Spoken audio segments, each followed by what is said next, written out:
بسم اللہ الرحمن الرحیم. سیدہ فاطمہ الزہراء رضی اللہ تعالیٰ عنہ، یقیناً اللہ تبارک و تعالیٰ کے ہاں بھی ان کا بہت بڑا مقام ہے.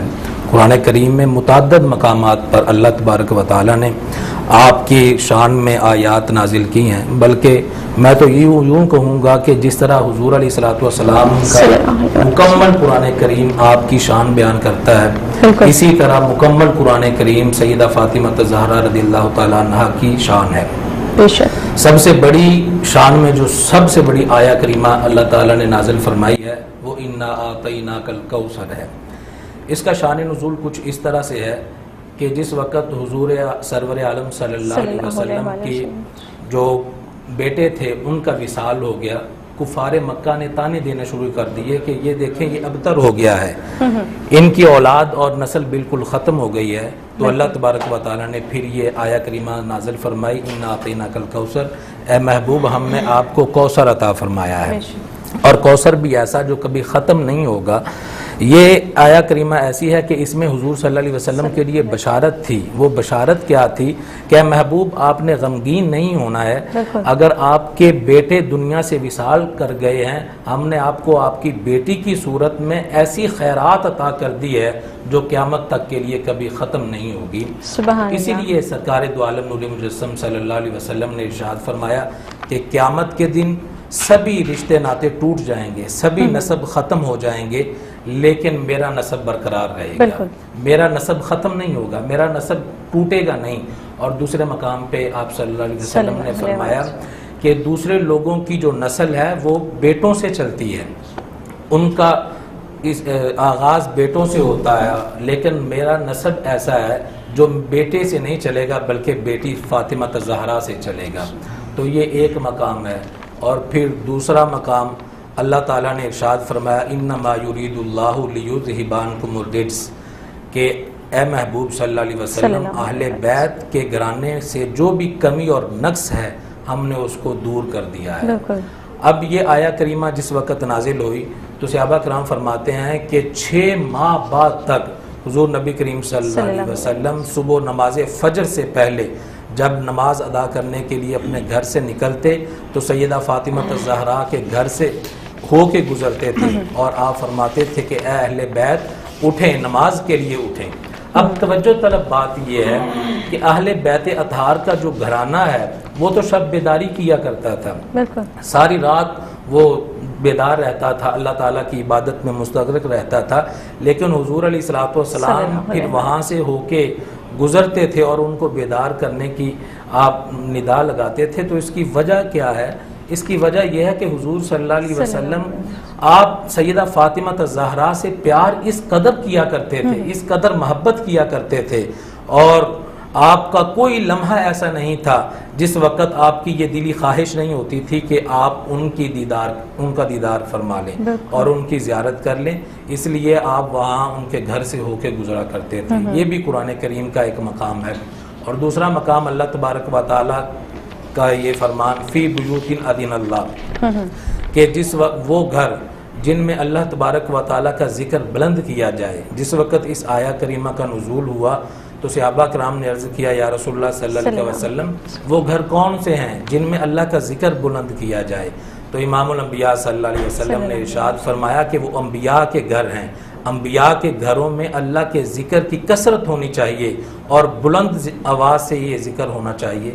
سیدنا ابو بکر صدیق رضی اللہ تعالیٰ عنہ جو رازدار حضور صلی اللہ علیہ وسلم ہیں، آپ کھڑے ہوئے عرض کیا یا رسول اللہ صلی اللہ علیہ وسلم یہ جو سیدہ کائنات کا گھر ہے، سیدنا علی المرتضیٰ شیر خدا کا گھر ہے، کیا یہ گھر بھی ان گھروں میں شامل ہے؟ امام الانبیاء صلی اللہ علیہ وسلم نے فرمایا کہ تم یہ بات کرتے ہو کہ یہ گھر ان میں شامل ہے، میں یہ کہتا ہوں کہ یہ گھر ان گھروں میں سب سے ٹاپ پر ہے، سب سے بلند گھر ہے، یہ سب سے زیادہ افضل اور سب سے زیادہ فضیلت والا ہے. یہ بھی ایک مقام ہے جس میں اللہ تبارک و تعالیٰ نے سیدہ کائنات کے مقام کو بیان فرمایا ہے. اور اس کے علاوہ قرآن کریم کی متعدد آیات ہیں جن میں اللہ تبارک و تعالیٰ نے فرمایا محبوب آپ اپنے ان غلاموں سے فرما دیجئے کہ میں نے جو تمہیں رشد و ہدایت کے رستے پہ گامزن کیا ہے، صراط مستقیم پہ میں نے تمہیں رواں دواں کیا ہے، گمراہی و دلالت کے اندھیروں سے نکال کر نور ایمان کی طرف تمہیں میں لے کے آیا ہوں تو میں اس پر کوئی اجرت طلب نہیں کرتا ہوں، میں معاوضہ طلب نہیں کرتا ہوں، بس صرف ایک بات طلب کرتا ہوں، وہ یہ ہے کہ میرے اہل بیت سے محبت کرنا، میری اہل بیت کا احترام کرنا، ان کی عقیدت کو اپنے دلوں میں بسا لینا۔ تو اہل بیت میں سیدہ فاطمہ الزہراء رضی اللہ تعالی عنہا بھی شامل ہیں۔ اس کے بعد امام الانبیاء صلی اللہ علیہ وسلم جس وقت آپ کی ولادت ہوئی تھی، وہ فرسودہ معاشرہ اور بگڑا ہوا نظام جس میں بچیوں کو زندہ درگور کر دیا جایا کرتا تھا اور جن میں بچیوں کو باعث عار اور ننگ سمجھا جاتا تھا، ان پر ظلم و ستم روا رکھا جاتا تھا، ایسے فرسودہ معاشرے میں جس وقت سیدہ کائنات کی ولادت ہوئی، امام الانبیاء صلی اللہ علیہ وسلم نے فرمایا کہ میری اس کلی کی ولادت ہوئی ہے اور یہ وہ کلی ہے جس کلی سے میں جنت کی خوشبو سونگ رہا ہوں۔ سبحان اللہ۔ تو اس فرسودہ معاشرے میں امام الانبیاء صلی اللہ علیہ وسلم نے بیٹی کو وہ مقام عطا کیا کہ بیٹی کو کلی بھی کہا، اور پھر کلی کہنے کے بعد فرمایا کہ میں جنت کی خوشبو اسے سونگ رہا ہوں۔ ایک نام آپ کا فاطمہ ہے اور دوسرا آپ کا نام زہرا ہے۔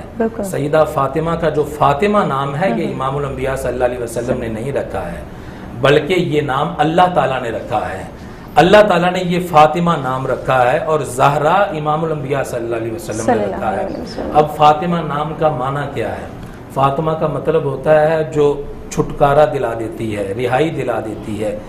امام الانبیاء صلی اللہ علیہ وسلم کی یہ بیٹی بھی دوزخیوں کو دوزخ سے چھٹکارا دلا دے گی۔ امام نسائی فرماتے ہیں کہ جس آدمی نے بھی آپ سے محبت کا اظہار کیا، آپ سے عقیدت کو روا رکھا، آپ پر درود و سلام کا نذرانہ پیش کرتا رہا اور مرتے دم تک آپ کا پیار دل میں بسائے رکھا، اللہ تبارک و تعالی ایسے آدمی کو دوزخ کی آگ سے نجات عطا فرما دے گا۔ سبحان اللہ۔ تو یہ فاطمہ نام کی یہ وجہ تھی، اور جو دوسرا حضور صلی اللہ علیہ وسلم نے نام رکھا زہرا، اس کا مطلب ہے کلی۔ کلی بھی ایسی جو چمکتی ہوتی ہے، جو خوشبو لوگوں کو فراہم کرتی ہے۔ امام الانبیاء صلی اللہ علیہ وسلم نے فرمایا کہ یہ میری بیٹی ایسی ہے کہ جس طرح ہم زمین پر رہتے ہوئے آسمان میں چمکتے ہوئے ستاروں کو دیکھتے ہیں، آسمانی دنیا اور آسمان کی مخلوقات، اللہ کے نورانی فرشتے جب زمین کی طرف دیکھتے ہیں، میری بیٹی ایسی ہی چمکتا ہوا ستارہ انہیں نظر آتا ہے۔ تو یہ آپ کا مقام جو قرآن کریم نے بھی بیان فرمایا ہے اور احادیث رسول میں صلی اللہ علیہ وسلم میں بہت زیادہ مقام بیان کیا ہے۔ فرمایا کہ فاطمہ میرے جگر کا ٹکڑا ہے۔ اب جسے امام الانبیاء صلی اللہ علیہ وسلم جگر کا ٹکڑا فرما دیں، امام الانبیاء کا جو مقام ہے آپ کو بھی وہی مقام عطا کیا گیا ہے۔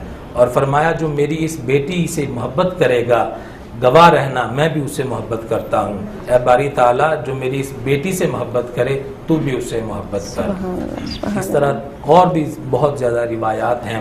امام الانبیاء صلی اللہ علیہ وسلم کا فرمان ہے کہ یہ میری بیٹی جنتی عورتوں کی سردار ہے۔ بلکہ جس وقت آپ کا آخری وقت آیا، سیدہ کائنات امام الانبیاء صلی اللہ علیہ وسلم کے پاس تشریف لے گئیں، آپ نے ایک سرگوشی کی۔ سیدہ عائشہ فرماتی ہیں کہ جس وقت آپ نے سرگوشی کی آپ رونے لگیں، غمناک ہو گئیں، پھر دوبارہ آپ نے سرگوشی کی تو میں نے اس وقت پھر دیکھا کہ آپ مسکرانے لگ پڑیں۔ میں متعجب ہو گئی کہ میں نے غم کے قریب اس قدر خوشی کو کبھی نہیں دیکھا تھا۔ میں تجسس کے بارے میں ان سے پوچھا کہ یہ کیا بات ہے، آپ پہلے رو دیں پھر مسکرا دیں، تو آپ نے فرمایا کہ یہ میرے ابا جان کا مجھ سے ایک راز ہے، راز کی بات ہے، میں اسے آپ کے ہوتے ہوئے تو کبھی نہیں بتلاؤں گی۔ جس وقت آپ کا وصال ہو گیا تو پھر اس وقت آپ نے پوچھا کہ وہ اب تو راز مجھے بتا دیجئے۔ آپ نے فرمایا کہ ابا جان نے پہلی بات جو مجھ سے کی تھی وہ یہ تھی کہ رمضان المبارک میں سیدنا جبرائیل علیہ السلام ہر مرتبہ مجھ سے ایک مرتبہ قرآن کریم کا دورہ کیا کرتے تھے، اس مرتبہ آپ نے 2 مرتبہ دورہ کیا ہے، تو جس سے مجھے معلوم ہو گیا ہے کہ میرا آخری وقت قریب آ گیا ہے، اب میں دنیا سے جانے لگا ہوں۔ اور یہ میں بات آپ کو بتائے دیتا ہوں کہ میرے دنیا سے چلے جانے کے بعد جو سب سے پہلے مجھ سے ملاقات کرے گا وہ اے فاطمہ میری لہد جگر تم ہو۔ تو میں رونے لگ گئی کیوں؟ اس لیے کہ ابا جان کے فرقت کا وقت قریب آ گیا ہے۔ اس کے بعد ابا جان نے یہ کہا بیٹی کیا تو اس بات کو پسند نہیں کرتی کہ تو جنتی عورتوں کی سردار ہے؟ تو جس وقت آپ نے یہ بات کہی تو میں خوش ہو گئی، میں مسکرانے لگ گئی۔ اب روایات میں اور بھی بہت زیادہ باتیں ہیں کہ جس طرح اپنی بیٹی کو پیار کرتے ہوئے کوئی مناتا ہے کہ بیٹی اگر غمگین ہو جائے تو وہ اس کو دلاسا باپ دیتا ہے، اس کو خوش کرنے کے لیے، ہنسانے کے لیے مختلف طرح کی چیزوں کا وعدہ بھی کرتا ہے، ان کو دینے کا اظہار بھی کرتا ہے۔ تو امام الانبیاء صلی اللہ علیہ وسلم نے بالکل اسی طرح فرمایا۔ پہلے فرمایا بیٹی تو جنتی عورتوں کی سردار ہے۔ جس وقت یہ بات کہی تو آپ خاموش رہیں۔ آپ نے پھر محسوس کیا کہ اس سے بڑی آفر کرنی چاہیے، بڑا انعام ان کے اوپر کرنا چاہیے، کیونکہ جنتی عورتیں تو صرف مسلمان ہی ہوں گی۔ مسلمانوں میں کچھ ایسی عورتیں بھی ہیں جو جنت میں نہیں جائیں گی بلکہ دوزخ میں جائیں گی۔ آپ نے اس سے بڑی آفر کی۔ آپ نے فرمایا بیٹی کیا تو اس بات پہ راضی نہیں ہوتی کہ تو اس امت کی سردار بن جائے؟ سبحان اللہ، سبحان پھر اس کے بعد تیسری آفر کی اور اپنی بیٹی کو خوش کرنے کی کوشش کی۔ پھر کہا کہ اے میری بیٹی کیا تو اس بات پر راضی نہیں ہوتی اور اس بات کو پسند نہیں کرتی کہ تو تمام دنیا کی مومن عورتوں کی سردار بن جائے، خواہ اس کا تعلق میری اس امت سے ہے یا دوسرے انبیاء کی امتوں سے ہے، لیکن وہ عورتیں بھی ایسی جو حالت ایمان میں دنیا سے گئی ہیں۔ جس وقت یہ بات کی آپ کو غم اس قدر زیادہ تھا، آپ نے پھر اپنی بیٹی کو خوش کرنے کے لیے اس سے بھی آگے کی آفر آپ کو پیش کی۔